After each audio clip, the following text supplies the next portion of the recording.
महार, ज्यांना लोक आज पण दलित म्हणून ओळखतात आणि जे आयुष्यभर अपमानास्पद वागणूक सहन करत आले आहेत, जसे कमरेवर झाडू बांधून फिरणे आणि आपल्या पाऊलखुणा मिटवणे, तसेच गळ्यात तांब्या बांधणे जेणेकरून लाळ ही जमिनीवर पडून जमीन अपवित्र होणार नाही.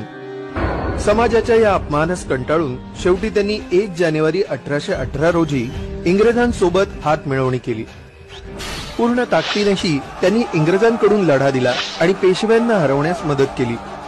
इतिहासात बहुतेक असे खूप कमी उदाहरण असतील ज्यात दलितांनी उच्च जातीच्या लोकांविरुद्ध विजय मिळवला आहे.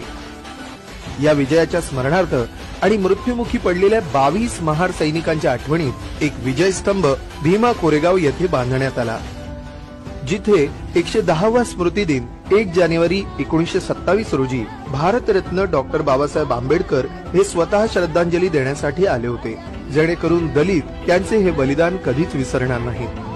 त्याच ठिकाणी 90 वर्षानंतर 200व्या स्मृती दिनाच्या अनुषंगाने दलितांना एकत्रित करण्याच्या हेतूने विजय स्तंभावर दलित गौरव रॅलीचे आयोजन करण्यात आले.